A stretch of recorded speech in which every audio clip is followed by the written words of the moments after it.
अस्सलाम वालेकुम एवरीवन। उम्मीद करता हूँ सब ठीक ठाक होंगे।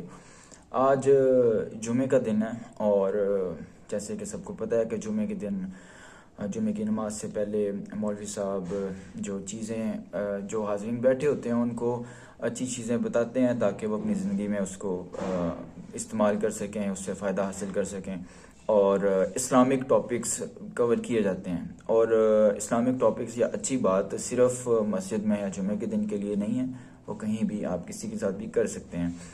इसी तरह जो चीज़ मुझे आज सीखने को मिली मैं वो भी शेयर करूँगा। मैं अक्सर सोचता था कि यार जो चीज़ हम मस्जिद में सीखते हैं उसके बाद हम आते हैं और अपने काम में लग जाते हैं, ना हम उसको सोचते हैं, ना उस पर अमल करते हैं, ना डिस्कस करते हैं। लेकिन अगर उसको डिस्कस किया जाए तो वो रिवाइज हो जाएगी और पक्की हो जाएगी और उसके ऊपर अमल करने के लिए वो हमें याद भी रहेगी। तो उससे पहले इस चीज़ को जो खुतबे में चीज़ सीखी उससे पहले जो चीज़ मैं कल एक दोस्त से डिस्कस कर रहा था, उसका एक बड़ा सीरियस इशू था जिसकी वजह से वो मेंटली डिस्टर्ब था। हालांकि वो एक पढ़ा लिखा समझदार इंसान है और अच्छी मतलब लाइफ गुजार रहा है, स्ट्रॉन्ग है वो।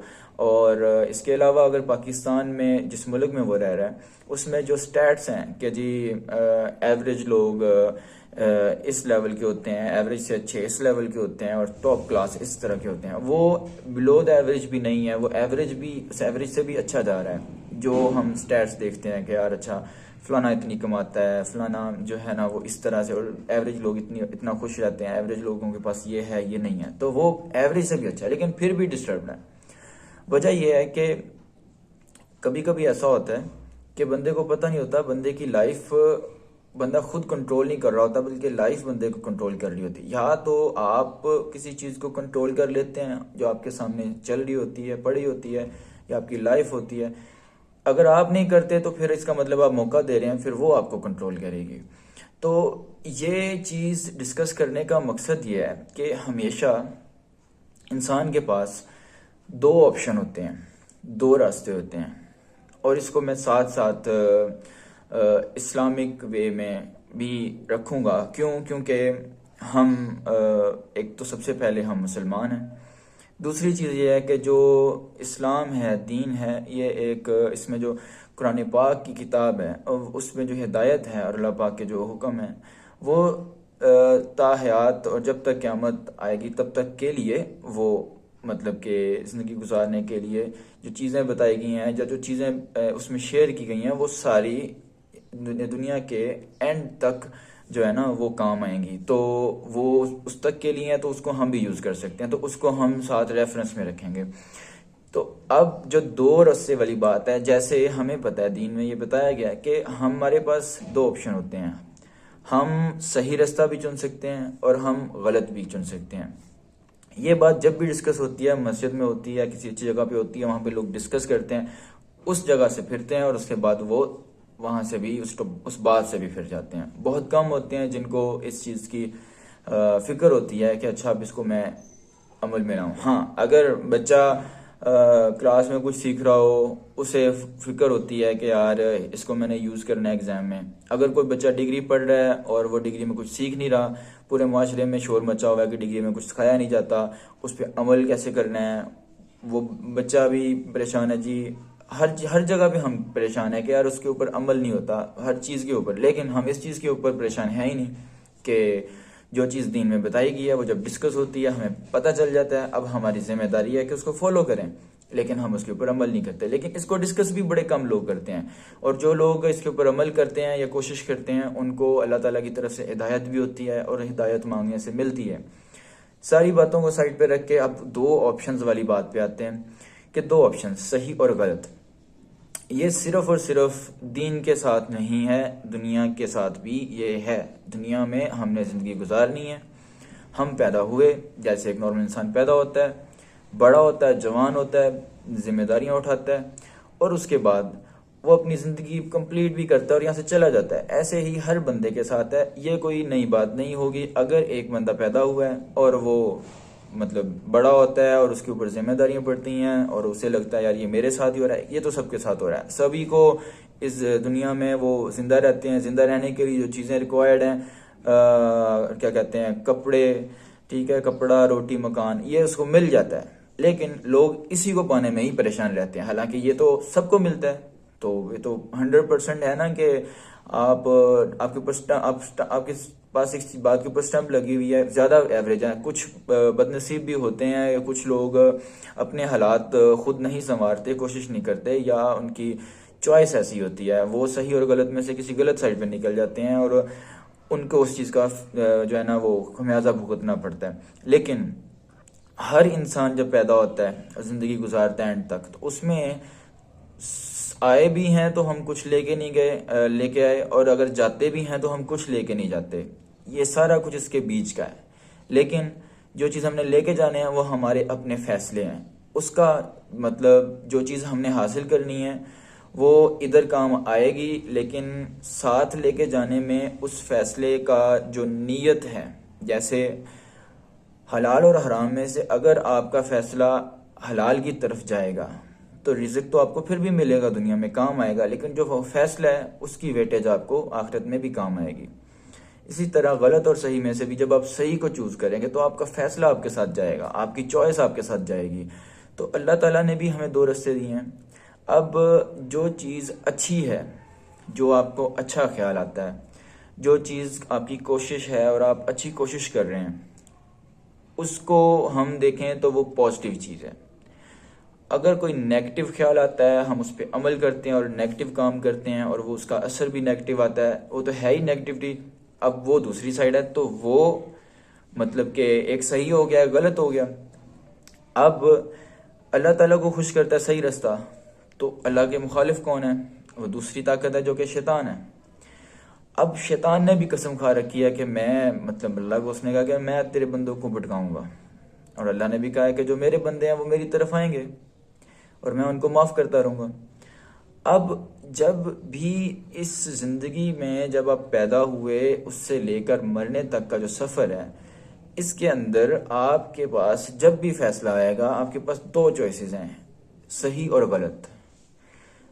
आप उसमें अल्लाह को खुश कर सकते हैं या आप शैतान को खुश कर सकते हैं। लोग कहते हैं कि यार सही फैसले लेना बड़े मुश्किल होते हैं।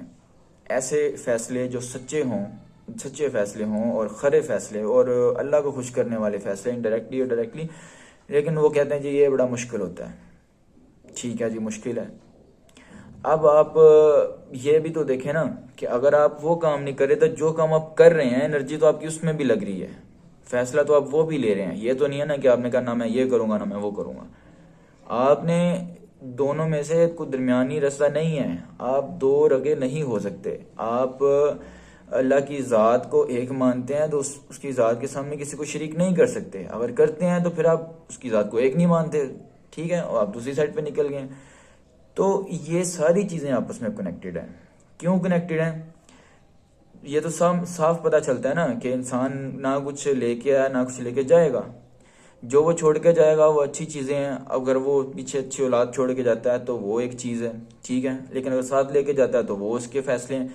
तो मतलब ये सारी चीज़ें आपस में इंटरलिंक्ड हैं। इससे जो चीज़ हम कमाते हैं दुनिया में, जो चीज़ हमारे हाथ में होती है, वो सिर्फ एक पार्ट है, वो सब कुछ नहीं है। वो इसके साथ कनेक्टेड ज़रूर है, लेकिन उसको हम ये नहीं कह सकते कि बस ये बस ओनली यही है, बस यही है कि मैंने सिर्फ कमाई करनी और मैंने ये करना। मतलब जैसे जो वो दीन, जिनको दीन उनका इल्म नहीं होती, या जो कुछ ऐसे भी हैं लोगों के यकीन के इंसान का बस ये पैदा होना और मरना इसके बीच तक का ही है, इसमें जो करना है करो, मतलब ये एक ही चांस है और बस इसमें जो है सो है। तो इस चीज़ को हम थोड़ा सा और क्लोजली देखते हैं कि आप जब एक फैसला लेते हैं तो उसका इम्पैक्ट होता है, हर चीज़ का इम्पैक्ट होता है आपके, मतलब सिर्फ फैसलों का नहीं, आप जिस जिस सोबत में रहते हैं उसका आपके ऊपर फ़र्क है, जिस माशरे में रहते हैं उसका फ़र्क है, जिस तरह के लोगों की रहन सहन है, जो भी है, जिस चीज़ के साथ आप कनेक्टेड हैं उसका असर ज़रूर है। अब जब आप फैसला लेते हैं और अच्छा फैसला लेते हैं तो उसका अच्छा असर है, जब बुरा फैसला लेंगे तो बुरा असर है। आप अपनी लाइफ को कंट्रोल करेंगे तो आप डिसाइड कर पाएंगे क्योंकि आपने कंट्रोल किया हुआ है। आप ए स्टेप पे खड़े हुए हैं, बी पे नहीं जाएंगे क्योंकि आपने कंट्रोल किया हुआ है। तब तक नहीं जाएंगे जब तक आप उसमें से डिसाइड नहीं करते, अच्छा ये काम करना है, ये सही है या गलत है, ये दो ऑप्शन है मेरे पास, इसमें से मैंने सही वाले को चूज करना है। वो आपने कर लिया कंट्रोल। लेकिन अगर आपको उस सामने वाली चीज़, सामने वाली ऑफर, सामने वाले कोई अट्रैक्शन जो आप फैसला करते हुए सोच रहे हैं यार ये सही है या गलत है, उसमें जब आप सोच रहे हैं आप कंट्रोल ले रहे हैं लाइफ का। अगर आप सोचना स्टार्ट कर देते हैं तो आप मतलब कहते हैं ना बात भी सोच के करनी चाहिए, तो काम तो जब करना है उसका प्रोसेस स्टार्ट करना तो डेफिनेटली सोच के करते हैं लोग, प्लान करते हैं, तो करना भी चाहिए। अब जो इसमें प्लान करता है बंदा, उसमें सही और गलत का जो आइडेंटिफिकेशन का प्रोसेस है वो सबसे ज़्यादा इंपॉर्टेंट है। क्योंकि जब आपने फैसला ले लिया फिर आप उस रास्ते पे चल पड़े। जब दो रास्ते हैं, ये इस तरह से नहीं है कि आप मतलब कहें कि यार मैं जा तो गलत साइड पे रहा हूँ और खुद को मैं सही कहता जाऊँ कि यार मैं सही पे जा रहा हूँ, ऐसे नहीं है। ये इसकी डायरेक्शन इधर है, आप जा रहे हैं, आप ऑपोजिट जा रहे हैं, दूसरा जो है सही है वो दूसरी साइड पे है। जब आप फैसला लेते हैं उसका इम्पैक्ट आपके ऊपर आता है, आपके पर इम्पैक्ट इस तरह से आता है अगर आपको आइडेंटिफिकेशन नहीं है सही गलत की और सामने वाली चीज़ आपको अट्रैक्ट कर रही है और आपने कहा यार मैंने ये करना ही करना है, ये सही है गलत है, बस जिद लगी, जहन में आ गया थॉट, अब थॉट नेगेटिव आ रहा है, आप आइडेंटिफाई नहीं कर रहे, आप उसका फैसला लेंगे। उस नेगेटिव कदम को उठाने से क्या होगा कि आपके पास अल्लाह ताला की ज़ात आपसे नाराज़ हो सकती है या हो जाएगी, लेकिन खुश हो जाएगा शैतान। जब शैतान खुश होता है उसे एनर्जी मिलती है, वो इस चीज़ को यूज़ करता है बंदे को, उसको लगता है कि मैंने जो किया वो काम कर गया, आप इसको और करो। मतलब उसने आपको एक थॉट दिया, एक आपके वो जहन में ख्याल डाला, वो गलत ख्याल था, आपने उसको आइडेंटिफाई नहीं किया, आप बस लग गए। और जब आप उसके पीछे लग गए तो आप उसके कंट्रोल में आ गए। अब आपका कंट्रोल नहीं है, तो उसने आपको कंट्रोल किया हुआ है। अब वो शैतान आपको ऐसे नहीं है डायरेक्टली आके आपको हैंडशेक करेगा और बताएगा जी भाईजान कंट्रोल करने लगा हूं, ऐसा नहीं है। कंट्रोल करेगा वो किसी चीज़ के ज़रिए, आपकी ख्वाहिशों के ज़रिए। इसीलिए कहा गया है कि जो ख्वाहिश बिल नफ्स है, और यानी कि इसके अगेंस्ट चलना सबसे बड़ा जहाद है। तो ख्वाहिशों के ज़रिए वो आपको कंट्रोल करता है। और ख्वाहिशों में आपको पता है कि ख्वाहिश इंसान की तब ही इंसान कर सकता है कंट्रोल जब उसको ये चीज़ पता हो कि ये मैं सही कर रहा हूँ गलत कर रहा हूँ। क्योंकि हर इंसान तो चाहता है कि मैं हर चीज़ अचीव करूँ जो उसका गोल है। कुछ लोगों का गोल होता है जी मैंने मतलब बहुत बड़ी एक अच्छी गाड़ी लेनी है, बहुत बड़ा घर बनाना है, ठीक है। अब जो लोग इसके बारे में सोचते हैं उसके ऊपर मेहनत करते हैं, नहीं मिल रहा होता तो भी सब्र करते हैं। लेकिन कुछ लोगों को ये रास्ता मिलता है कि यार नहीं मिल रहा तो मैं ये भी कर सकता हूँ, मैं चोरी भी कर सकता हूँ, मैं डाकू भी बन सकता हूँ, मैं लूट मार कर सकता हूँ, मैं अपने बिजनेस में या जो भी चीज़ मैं काम करता हूँ उसमें दो नंबरी कर सकता हूँ, ज़्यादा पैसे कमा सकता हूँ। तो वो ख्वाहिश के पीछे लग गया, उसको अब उस ख्वाहिश को पूरा करने के लिए वो कितनी बार गलत करेगा, उतनी बार शैतान खुश होगा, अल्लाह नाराज़ होगा, और उतनी बार आप उसके कंट्रोल में चले गए। अब इंसान अगर किसी के सामने खड़ा हो ना और दूसरा इंसान कहे कि यार मतलब उसको कंट्रोल करने की कोशिश करे ना, इधर हो उधर हो उधर हो, तो एक दो बार क्या वो फौरन पहली बार पे कहेगा भाई तुझे क्या मसला है, मैं जहाँ मर्जी जो मर्जी करूँ, तुम मुझे क्यों कंट्रोल कर रहा है। तो एक जब बंदा दूसरे बंदे के सामने देख रहा होता है कि मुझे कुछ किया जा रहा है, तो वो उसको पढ़ लेता है कि जी ये मेरे कॉन्शियसली देख रहा होता है सामने कि मुझे कह रहा है जी मुझे ऑर्डर दे रहा है, तो मैं कौन होता हूँ इसका ऑर्डर मानने वाला, ये कौन होता है ऑर्डर देने वाला। आप उसको फौरन से कहते हैं तुम कंट्रोल नहीं कर सकते मुझे, ये वो तुम्हारी औकात क्या, ये बंदा उससे निकल जाता है। लेकिन ये है आपके सामने होने वाला प्रोसेस। इस तरह के बहुत ज़्यादा प्रोसेसेस, इस तरह की बहुत ज़्यादा चीज़ें, आपकी छोटी छोटी ख्वाहिशें जो बाद में बढ़ जाती हैं, वो आपको कंट्रोल करती हैं। और जब आपको कंट्रोल करती हैं तो वो आपकी लाइफ का कंट्रोल आपसे ले लेती हैं, और फिर आप कंट्रोल आप मतलब उसको कंट्रोल नहीं कर सकते। आप फिर ये नहीं कह सकते, मतलब आपको अल्लाह ताला की तरफ से हिदायत आ जाए, आप उसको सोच लें, उसको देखेंगे यार ये मैंने गलत किया, तो आप उसे वापस ज़रूर आ सकते हैं। लेकिन जब तक आप उसको आइडेंटिफाई नहीं करते, जब तक आप अपनी लाइफ का कंट्रोल बैक नहीं लेते, तब तक आप उस जाल में फंसे रहेंगे। इस बात को अगर हम देखें तो दीनी लिहाज से ये मतलब कहा गया है कि अपनी ख्वाहिशों के साथ जिहाद करो। अगर सामने वाले ने कोई गलत किया आपके साथ तो आप अच्छे अखलाक के मालिक बनो। मतलब हर तरह से इसको हम रेफरेंस दे सकते हैं, हर पॉइंट पे, हर काम में। गलत बोलने पे हम कह सकते हैं, आपके साथ किसी ने आपके साथ कोई नुकसान हुआ है, किसी ने कोई इस तरह का नुकसान पहुंचाया है, उसका रेफरेंस हमें मिल जाएगा हज़रत वसल्लम की लाइफ से। आप सल्लल्लाहु अलैहि वसल्लम इस दुनिया में अल्लाह की तरफ से पैगंबर जब बन के आए हैं और फाइनल आए हैं, तो वो आखिरी पैगंबर हैं। उनको उनकी ज़ात अगर इस चीज़ को ले जाए ना, मतलब वो अगर इस तरह की ख्याल, नाउज़ बिल्ला, वो तो बेशक उनकी ज़ात पाक, और इस तरह से वो हमसे तो बहुत, मतलब हम तो उनके कदमों के भी करीब नहीं हैं। लेकिन मिसाल दे रहा हूँ कि उनको अगर हम देखें तो उन्होंने कितनी बड़ी वो ज़ात थी, लेकिन उन्होंने कितने बड़े सेक्रीफाइस किए।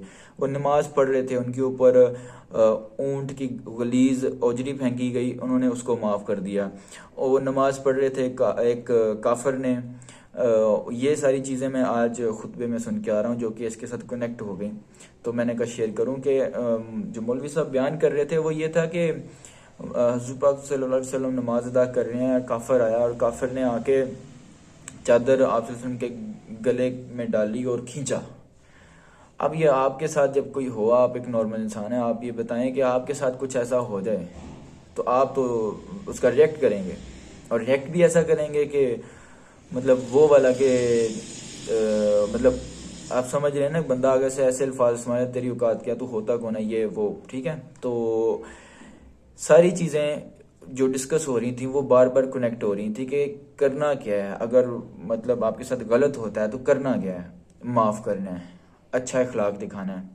और अच्छे इखलाक का इनाम वो तो मतलब जगह जगह पे कई इनामात हैं। अल्लाह ताला की ज़ात खुश होगी, तो जब हर चीज़ का मालिक खुश हो गया आपसे, तो वो रिज़्क का भी मालिक है, वो आपसे खुश है, आपको रिज़्क भी अदा करने लग जाएगा, वो इज़्ज़त देने वाला है, ठीक है। आप माफ़ करेंगे, आपको इज़्ज़त भी देगा। और माफ़ करने वाले के बारे में तो ये भी है ना कि हदीस का मफ़हूम है कि हुज़ूर वसल्लम ने फरमाया कि तुम माफ़ करो, अगर माफ़ करने से तुम्हारी इज़्ज़त में कमी आए तो मुझसे ले लेना। मेरे ख्याल से, उम्मीद है कि मैं गलत नहीं कह रहा, मैं सिर्फ मफ़हूम बयान कर रहा हूँ। तो माफ़ करना, अच्छा इखलाक, अच्छे इखलाक के बारे में ये बयान में बता रहे थे मौलवी साहब कि अच्छे इखलाक का मालिक, उसके लिए हुजूर पाक सल्लल्लाहु अलैहि वसल्लम ने वादा किया कि जन्नत के दरमियान में उसको महल का मैं वादा करता हूँ। अब अगर हमें कोई बड़ी शख्सियत वादा कर दे कि यार तेरा इशू रिजॉल्व हो जाएगा, तुझे मैं ये कर दूंगा, सपोर्ट करता हूँ, तेरा फलाना काम हो जाएगा। आप जाते हैं ना लोगों के पास कि यार बड़ा बंदा है, वो सियासी बंदा है, उससे मेरा मसला हल करा देना, देखना मेरा तल्लक बड़ा अच्छा है। वो आपको कह देता है सियासी, चाहे सियासी बयान दे, लेकिन आप एक बार फुल इत्मीनान से आके बताते हैं सबको, यार उसने मेरे से बस कह दिया है कि उसने मुझे एक मतलब ये इशू है, चाहे वो इतना सी बात वो कर देना कि मैं ये रिजॉल्व करवा दूंगा, तुम टेंशन ना लो। एक बार उसने आपके साथ तबकी आपके शोल्डर पे दे दी कि जनाब आप सर टेंशन ना लें, तो आप उससे फ्री हो जाते हैं। और यहाँ पे वादे हैं अल्लाह की ज़ात के और हुज़ूर पाक सल्लल्लाहु अलैहि वसल्लम की ज़ात के, और हमें कोई गर्ज नहीं है, ठीक है। ये हमारा लेवल है। हम मतलब कंट्रोल नहीं कर रहे अपने आप को, हम किसी नेगेटिविटी के अंदर हैं और नेगेटिव फोर्सेस के कंट्रोल में हैं। हमने अपनी लाइफ का कंट्रोल लेना है, अपने थॉट्स का कंट्रोल लेना है, फिर ही हम फाइट कर सकते हैं। और ये हर बंदे की जिम्मेदारी है कि वो आइडेंटिफाई करे, और आइडेंटिफिकेशन इतनी मुश्किल नहीं है। हमारे यहाँ हम बच्चों को कहते हैं कि दीन की तालीमात सीखो, लेकिन जब वो दीन के ऊपर अमल करने लग जाता है तो फिर हम खुद ही उसको कह देते हैं कि ये गंदा बंदा है, ये अच्छा नहीं है, ये फलानी बातें करता है, ये ऐसे करता है, ये तो पता नहीं क्या लेके आ गया, मौलवी बन गया, तकरीरें करता है। तो ये सारी बातें फिर वहाँ पे जाके मतलब आप बंदे को रोक देते हैं। आप मुसलमान, आपका मुसलमान घर है, आप एक आपके घर में बच्चा पैदा हुआ, वो मुसलमान हुआ है, उसको आप सारी चीज़ें बता रहे हैं, सिखा रहे हैं इस्लाम की, लेकिन जैसे वो उसके ऊपर अमल करने लगता है, ना आप खुद अमल करते हैं ना उसे करने देते हैं। तो फिर आपको इतना अगर है कि आपने अपने बच्चे को अगर ये सिखाना है तो उसको फिर अमल नहीं करने देना, तो फिर आप उसको सिखा ही क्यों रहे हैं?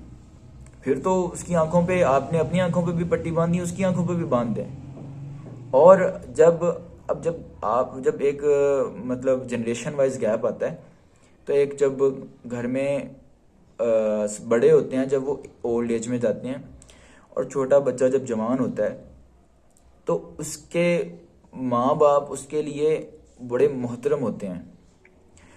अब माँ बाप जब पूरी लाइफ प्रैक्टिस करके किसी चीज़ के आदी हो चुके होते हैं ना, वो सही हो गलत हो, वो आदत उनकी बन चुकी होती है। अब जब आदत बन चुकी होती है ना, वो अपने बच्चे को बेशक सही सिखा रहे हों, अपनी उन्होंने ख्याल नहीं किया, अपनी लाइफ का कंट्रोल नहीं लिया, तो इम्पैक्ट क्या आता है। अब ये देखिएगा कि जब तक आप अपनी लाइफ का कंट्रोल नहीं करेंगे, कोई और कंट्रोल करेगा, नेगेटिव चीज़ें कंट्रोल करेंगी, तो उसका इम्पैक्ट कितना बड़ा आता है कि आप खुद आपकी हैबिट्स जो हैं वो गलत डेवलप हो जाती हैं। फिर जब आप बड़े होते हैं, आप अपने बच्चे को अच्छा काम भी सिखा दें, वो आपके सामने अच्छी मिसाल दे, अच्छे काम करने की कोशिश करे, तो वो आपको चुपता, आपको लगता है यार ये कल का बच्चा आके मेरे सामने ये मेरी बातें करता है और ये करता है और वो करता है, ये क्या मेरे मतलब मैंने सारी ज़िंदगी इसको मैंने ऐसे किया है, तो ये कौन होता है मेरे सामने ऐसे करने वाला। फिर आप वो आ जाते हैं, फिर वही सेल्फ मतलब मैं हूँ, मेरे सामने ये हो गया, मुझसे क्यों इन्होंने किया, ये क्या किया, वो अपनी ज़ात की फिर तो बात आ गई, फिर वो अल्लाह और अल्लाह के रसूल की बात तो निकल गई। और जब बंदा अपनी बात करने लग जाता है, तो बंदे को शैतान कंट्रोल कर रहा होता है, बंदा शैतान की बात कर रहा होता है। देखो ऑप्शन फिर बता रहा हूँ कि दो ही हैं, या अल्लाह है या शैतान है। अब अगर हम अल्लाह को खुश कर रहे हैं, तो शैतान की चीखों पुकार जारी है और वो तकलीफ में है, और अल्लाह आपसे खुश है। और जब अल्लाह खुश है, तो वो हर चीज़ का मालिक है, आपकी कोई भी कमी है वो पूरी करेगा। लेकिन अगर अल्लाह खुश नहीं है, शैतान खुश है, तो शैतान क्या आपको दे सकता है? रुसवाई दे सकता है, जिल्लत दे सकता है, आपको जलील और रुसवा करके छोड़ेगा।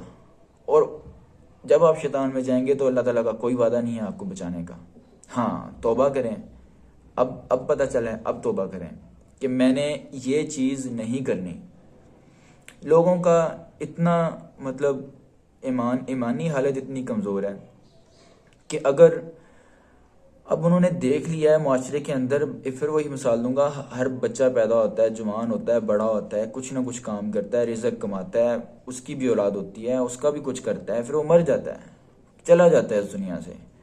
ठीक है, अब हर बंदे की ये स्टोरी है, हर बंदा इस प्रोसेस को करता है, हर बंदा कमाता है, हर बंदा खाता है, हर बंदे के बच्चे फैमिली हो जाती हैं, और उसके बाद वो बड़ा बुजुर्ग भी बनता है और फिर दुनिया से चला भी जाता है। लेकिन दुनिया में लोगों को ये टेंशन होती है कि हमारा क्या बनेगा, मेरे बच्चे का क्या बनेगा। उसकी अगर रिजल्ट नहीं लग रहा, उसका कोई मसला बन रहा है, तो उसको ये नहीं कह रहे कि उसको ये चीज़ें नहीं बता रहे, बेसिक्स नहीं बता रहे कि यार क्या हो सकता है। बच्चों को ये नहीं पता कि टीचर, जिनको हम रूहानी माँ बाप कहते हैं, उनकी इज्जत क्या होती है। बाअदब बानसीब, बेअदब बेनसीब। लोग अदब ही नहीं करते, चीज़ों का अदब नहीं करते, रिज़्क हो उसका अदब नहीं करते, और जब वो छीन लिया जाए तो फिर वो वबाल हो जाता है और वो सारी टेंशन बन जाती है। तो इस तरह से है कि अल्लाह ताला जब हर चीज़ का मालिक है, वो राज़िक है, वो रिज़्क देने वाला है, वो गफूरुर रहीम है, इतनी सिफतें हैं। अब आपकी जब कोई मदद कर देता है ना, कोई सियासतदान, कोई पॉलिटिशियन, या कोई एक ऐसे मिसाल ले लें कि एक गरीब घर है, तो वो जब स्ट्रगल कर रहा हो, उनके घर में राशन ना हो, तो अगर कोई इलेक्शन में खड़ा होने वाला बंदा उसको मतलब कि कोई मदद कर दे, उसके लिए चाहे कोई 1 महीने का 1 तोड़ा राशन का भेज दे, वो बंदा उसका गुलाम बन जाएगा। वो उसको अगले 5 साल के लिए सर सर सर सर करेगा, वो बुला लेगा, उधर चला जाएगा, नमाज में नहीं जाएगा। ठीक है, और वो उसकी मतलब ज़ात में लग जाएगा सिर्फ 1 तोड़े पे, और पूरी ज़िंदगी का जिम्मेदारी जो है रिज़्क देने की अल्लाह ने ले रखी है, उस तरफ कोई ख्याल नहीं। अगर एक बंदे को कोई मदद कर जाए, गरीब के घर, अब मिसाल लेना कि गरीब का घर है, उसके घर में राशन नहीं है, और वो गैरतमंद है, वो मांग भी नहीं रहा, उसके दरवाजे पे खटखटाए और बाहर राशन रखे, पैसे रखे, जो भी है उसकी मदद करे, और वहाँ से गायब हो जाए, आगे पीछे हो जाए, दरवाज़ा खोलेगा, सबसे पहले उसे ये चीज़ नज़र आएगी कि उसकी परेशानी का हल है। ठीक है, 1 दिन की या 2 दिन की परेशानी का हल है, या 1 महीने की परेशानी का हल है, जो कि उसकी लाइफ में से इतना सा हिस्सा है, उसका हल मिल गया उसको। अब वो कहाँ से आया, उसके पीछे लग जाएगा, ये मेरी मदद किसने की है। वो हमसायों से पूछेगा, इधर उधर पूछेगा, उसके लिए दुआएं करेगा, सब कुछ करेगा। इतनी सी मदद पे उसकी मतलब ढूंढेगा कि यार वो बंदा मिले, उसके हाथ चूमूं। लेकिन जो पूरी लाइफ में जो अल्लाह ताला की ज़्यादा मदद करती है, हम उसको ढूंढते ही नहीं हैं। हम हमारे कोई ना हमारे हम उसे ढूंढते हैं, ना हम उसकी बात पे अमल करते हैं, ना हम यकीन कर रहे होते हैं। और कहने को हम सारा जो है ना नमाज में खड़े होते हैं, सूरतें पढ़ लेते हैं कुरान पाक की, और दुआएं भी कर लेते हैं, और आयतुल कुर्सी भी पढ़ लेते हैं, और सब कुछ पढ़ लेते हैं, ठीक है। लेकिन हमें पता ही नहीं है कि हम अल्लाह ताला की ज़ात हमारी मदद कर रही है, तो हमने उसको उसको ढूंढना है, उससे मिलने का शौक़ ही नहीं है। क़यामत आएगी, जो मुसलमान जन्नत में जाएंगे।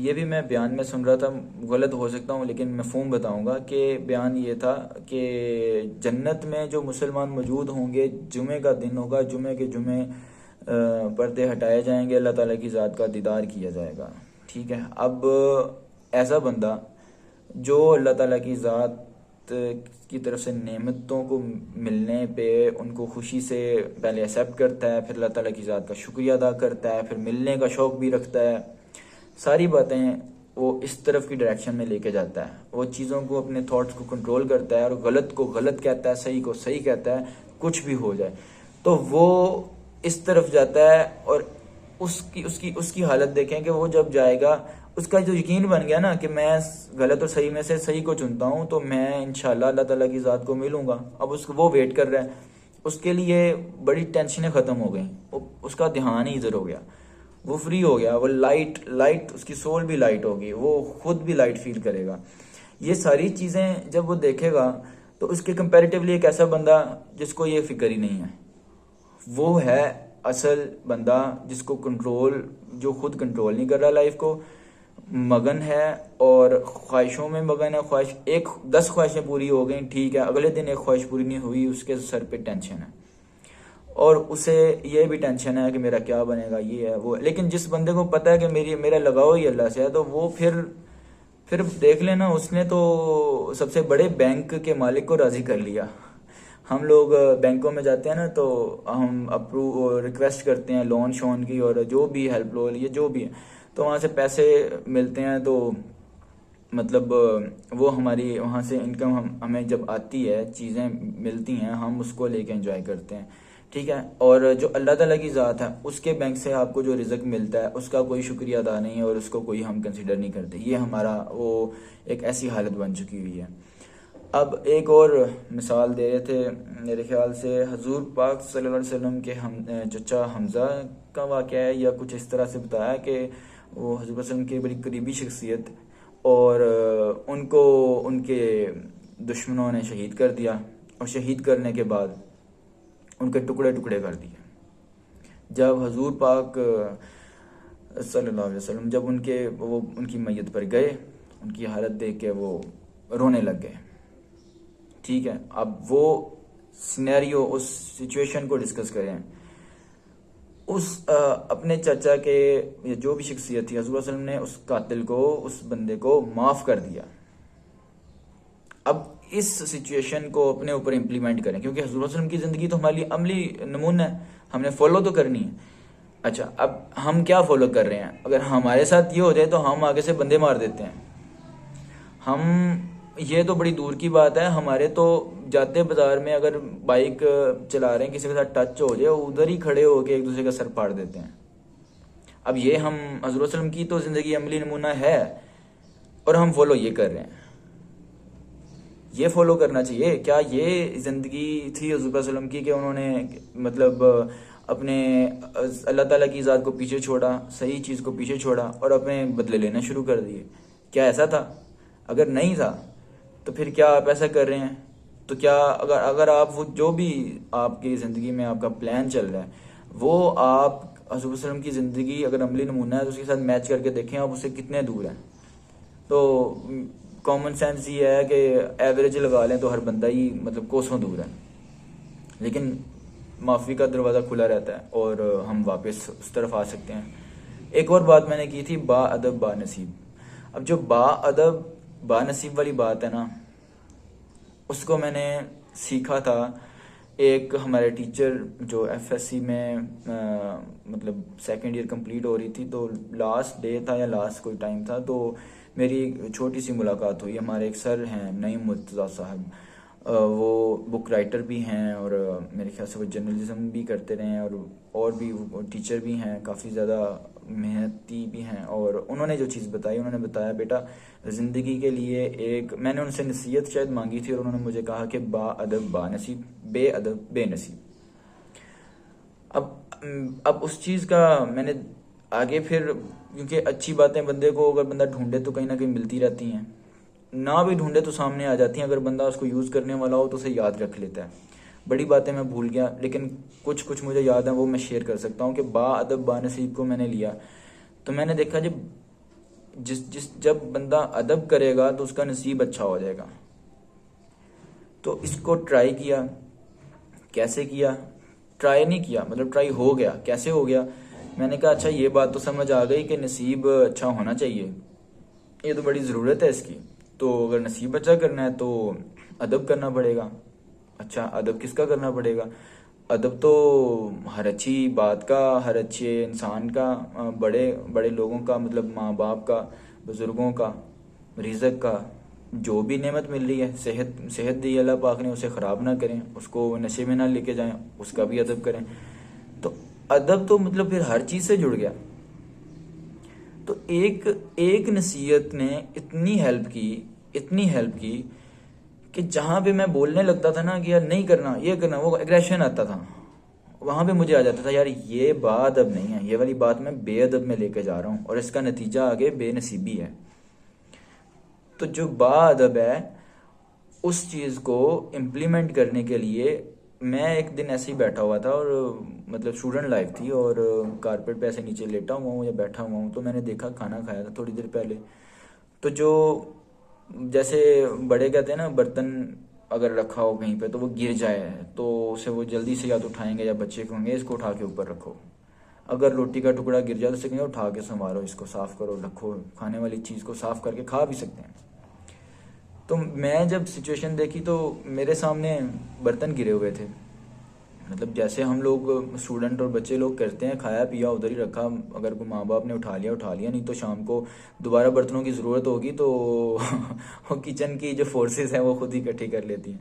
तो बर्तन पड़े हुए हैं जी। अब मुझे लगा यार अब ये मतलब डेफिनेटली अब कोई जानवरों के बर्तन तो नहीं है कि वो कोने में पड़े हुए हैं और वहाँ पे दूध डालेगा और टॉमी आएगा पी लेगा, ये तो इंसान के हैं।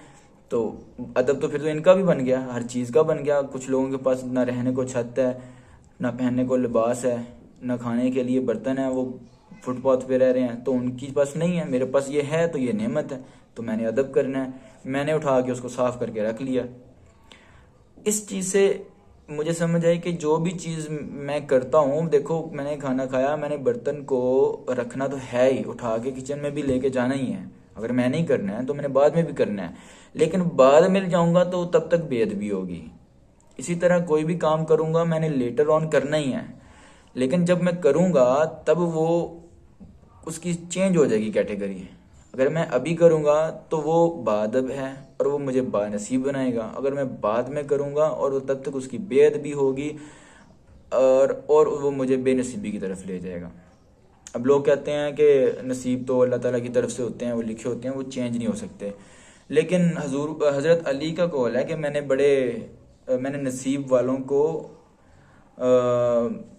किन के दर पर देखा है, इस तरह कुछ है, मुकद्दर शायद है, मुकद्दर और नसीब की बात है। इसके बीच में एक बार मैं देख रहा था, बात मुझे बड़ी अच्छी लगी। सनी अली उस इंसान का नाम है जो कि ई कॉमर्स का ब्रांड चलाते हैं, एक्सट्रीम कॉमर्स उनकी कंपनी का नाम है।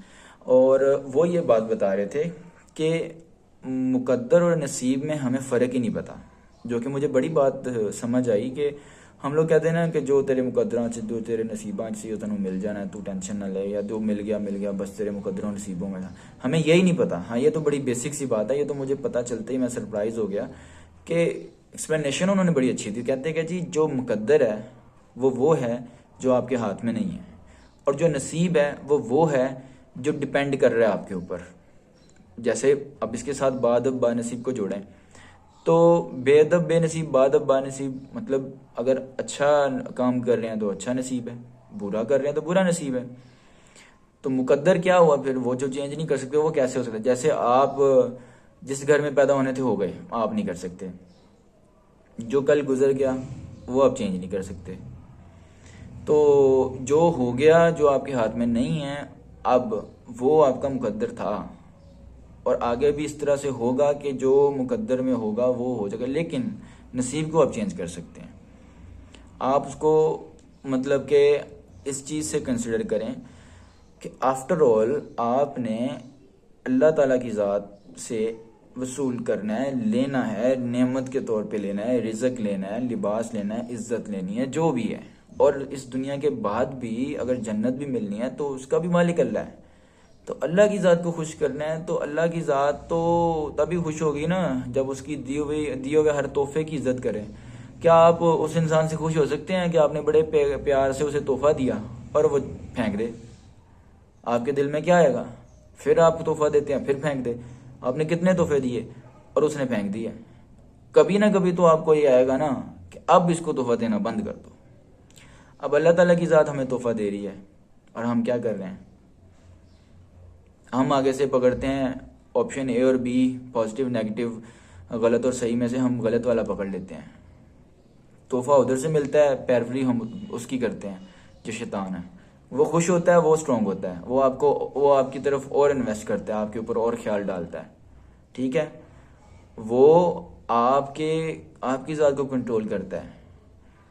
बड़ी दफ़ा ऐसे होता है कि बंदा बड़ी अच्छी लाइफ गुजार रहा होता है, बड़े अच्छे काम कर रहा होता है, और उसकी ग्रोथ का पोटेंशियल और उसको अल्लाह ताला की तरफ से नेमतें आनी, और ये सारा जो है ये एक दूसरे से जुड़ा हुआ निज़ाम है, और वो देख रहा होता है कि बड़ा अच्छा काम जा रहा है, मैं आगे जा रहा हूँ, ग्रो कर रहा हूँ, हर तरफ खुशियाँ होती हैं। लेकिन जब वो इस चीज़ को भूल जाता है कि मुझे ये सब मिला कहाँ से है और अगला काम मिलना कहाँ से है, और सारा रिजर्व और सारा सिस्टम, वो शैतान के पीछे लग जाता है। शैतान उसके जहन में, और अच्छी हालत में बैठा होता है, अच्छे सूट पहने, अच्छी जगह पे, लेकिन उसके जहन में वसवसे डालेगा, वो परेशान। वो ना मतलब जो आज का मौसम अच्छा है, हवा चल रही है, फैमिली के साथ बैठे हुए हैं, अल्हम्दुलिल्लाह कह के हर चीज़ अच्छी चल रही है, वो उसको नहीं एंजॉय करेंगे। सब खुश बैठे हुए हैं, वो बंदा बैठा हुआ जो शैतान के वसवसे में आया हुआ है, वो बैठा हुआ, उसके रंग उड़े होंगे। वो देख रहा होगा अब ये मतलब क्या हो मेरे साथ, ये कल परसों जो हुआ मेरे से क्या हो गया। और या फिर वो ले रहा होगा कि मेरे साथ जो फ्यूचर की वो बातें उसे याद आ रही हैं, जब मैं करना है ये तो बड़ा मुश्किल है, होगा कैसे, ये होगा, वो उसको लेके परेशान है। अब ये वसवसे जो आते हैं, ये जो ओवर थिंकिंग है, ये शैतान की तरफ से है। थिंक ज़रूर करें, और वो ज़रूरत है आपकी, क्योंकि आपने चॉइस बनानी है, आपने फैसला लेना है। ए और बी में ऑप्शन में आपने चूज़ करना है, वो आपकी ज़रूरत है। आपने उसमें से फैसला कर लिया, आइडेंटिफाई कर लिया, ज़रूरत पड़ी रेफरेंस भी ले लिया। पहली बात तो ये है कि अगर अच्छा इंसान हो और अच्छे इंसानियत के नाते इंसानियत वाले ही फैसले कर लेना, तो वो आधा मुसलमान हो जाता है, क्योंकि इंसान होना पहले है, मुसलमान होना बाद में है। तो इस तरह से ये सारा निज़ाम जुड़ा हुआ है, और इस सारे निज़ाम को लेके हम अपनी लाइफ में चल सकते हैं। लेकिन अगर इसको हम इग्नोर कर दें तो निज़ाम तो ये चलता रहेगा, ठीक है, लेकिन उसके कॉन्सिक्वेंसेस सारे डिफरेंट हो जाएंगे। आपकी आपकी जो लाइफ है वो आपके कंट्रोल में नहीं रहेगी, आपके थॉट्स आपके कंट्रोल में नहीं रहेंगे, आप लोगों को माफ़ नहीं करेंगे, आप हज़रत वसल्लम की ज़िंदगी को अमली नमूना नहीं बना सकेंगे, आपकी ओवर थिंकिंग आपकी खुशियाँ छीन लेगी, आप जहाँ के हैं वहाँ के भी नहीं रहेंगे, और सारा कुछ उलट पुलट हो सकता है। लेकिन ये हमारे कंट्रोल में नहीं है, ये अल्लाह के कंट्रोल में है। हम अल्लाह की ज़ात को खुश करेंगे तो अल्लाह इसको कंट्रोल करके पलट के सही कर देगा, ठीक है। और अगर हम ये समझेंगे कि ये हमारे कंट्रोल में और मैंने इसको सही कर लेना है, तो फिर you are no one to control everything happening around you. आपके फैसले आपको बचा सकते हैं, आपकी ज़ात, आपका अपना बाजू तब तक नहीं बचा सकता जब तक उसमें अल्लाह ताला की तरफ से दी हुई ताकत ना आए, और अल्लाह तब तक नहीं देगा आपके अंदर वो चीज़, आपके अंदर वो ईमान, ताकत, हिदायत, सुकून, तब तक नहीं देगा जब तक आप वो उस ज़ात को एडमिट नहीं कर लेते। ठीक है, आपने सुबह भी उठना है, डेली काम तो करना ही है, एक डे स्पेंड करना ही है, और मैनी डेज आपने वो you have spend many days, लेकिन एट द एंड आपको ये नहीं पता कि आपने जितना वक्त गुजारना है डेली, वो आपने मेहनत भी करनी है, हरकत भी करनी है, हिलना जुलना भी। ऐसा तो नहीं है ना कि चलो जी जो शैतान ने एक चीज़ कर दी है, बस वैसा डाल दिया और वो आपको लग रहा है कि वो सही है, तो फिर आप मतलब जादू होता रहेगा और आप कुछ कर ही नहीं रहे, मतलब आपके लिए सब कुछ शैतान ही कर रहा है, और वो आपको कह रहा है जी आका क्या हुक्म है, और मतलब आप कह रहे हैं सब कुछ ये करो वो करो। ऐसा नहीं है, मेहनत उसमें भी करनी पड़ेगी, मुशक्क़त उसमें भी करनी पड़ेगी। ठीक है, इस दुनिया में आए हर बंदे को रिज़्क मिलता है, मेहनत वो करता है, हर बंदे को करता है। काफर भी इस दुनिया में रहते हैं, खाते हैं, पीते हैं, और वो भी ग्रोथ करते हैं। ठीक है, और हर बंदा करता है, लेकिन उसमें सही और गलत का फ़र्क आ जाता है। जो चीज़ इंसान के साथ जुड़ी हो उसके ऊपर इंसान को फैसला लेना चाहिए, और उसमें दो वेज हो सकते हैं, एक चीज़ सही और गलत। इस चीज़ को इम्प्लीमेंट करना बहुत ज़रूरी है। मेरे ख्याल से काफ़ी ज़्यादा डिस्कशन हो गई है, और मैं इस वीडियो को अपने सोशल मीडिया पे या अपने किसी अगर जगह पे सेव रखने के लिए अपलोड करूँगा, तो मुझे सबसे ज़्यादा अच्छी बात फ़ायदा यह है कि मैं अपने लिए अपनी फैमिली के लिए यूज़ कर सकता हूँ। मेरे पास कोई सब्सक्राइबर वगैरह अगर नहीं है तो मुझे मतलब मैं इसलिए भी ये वीडियो बना रहा हूँ कि अगर कोई देखेगा तो फ़ायदा है, लेकिन मेरे पास तो कोई इतनी बड़ी ऑडियंस नहीं है, इतने बड़े लोग नहीं हैं, मैं कोई वो मतलब आलम या कोई मशहूर बंदा नहीं हूँ। लेकिन आफ्टर ऑल सेटिस्फेक्शन के लिए ये भी बड़ी ज़रूरी बात है कि मुझे अगर आज अच्छी बात पता है मैं उसको सेव करूँ, तो मैं इसको सेव कर रहा हूँ। अगर आपको अच्छी लगे तो आप इसको ज़रूर सोचें, समझें, सुनें, और इसको शेयर भी कर सकते हैं अगर आप किसी के लिए शेयर करना चाहते हैं। अगर कोई किसी ऐसी सिचुएशन में है, वो परेशान है, या वो कर तो रहा है बट सब कुछ अच्छा चल रहा है, लेकिन आपको लग रहा है कि यार वो ए और बी में से ना बी वाले ऑप्शन में जा रहा है, नेगेटिव साइड पे जा रहा है, और उसके इम्पैक्ट इस तरह के हैं, तो फिर उसको भी आप बताएं। बहरहाल सबसे ज़्यादा इम्पोर्टेंट होता है बंदे के इर्द गिर्द जो लोग होते हैं, सबसे पहले तो फैमिली, और फिर फ्रेंड्स, और बाकी फिर आपका सोशल नेटवर्क भी होता है, लेकिन वो बाद में आता है। सबसे पहले फैमिली आती है। फैमिली जो है ना वो इतनी ज़्यादा इम्पोर्टेंट होती है कि आप फैमिली में अगर कोई गलत बात होती देख रहे हो तो आपको उसके लिए जी जान लगा के कोशिश करनी चाहिए। थोड़ा सा मसला ज़रूर है, जनरेशन गैप आता है। बड़े को आप बड़े इंसान को जब बताने की कोशिश करेंगे तो वो जिस चीज़ का हैबिचुअल है ना, वो नेचुरली उसकी बॉडी, उसका सोच, उसके फैसले उस तरफ जाएंगे, उसको उससे फ़र्क पड़ेगा, क्योंकि उसको पड़ता रहा है फ़र्क अब तक, और उसको यही लगता है कि यही सही है। लेकिन जो अच्छी बात है वो कोई भी कर सकता है, उसको करने का किसी को भी हक है। ये बात भी पता है कि अगर हम ये बात इतनी ज़्यादा एक्सप्लेन करके किसी बड़े को समझाएंगे तो वो इतनी देर छोटे को सुनने के लिए बैठेगा ही नहीं।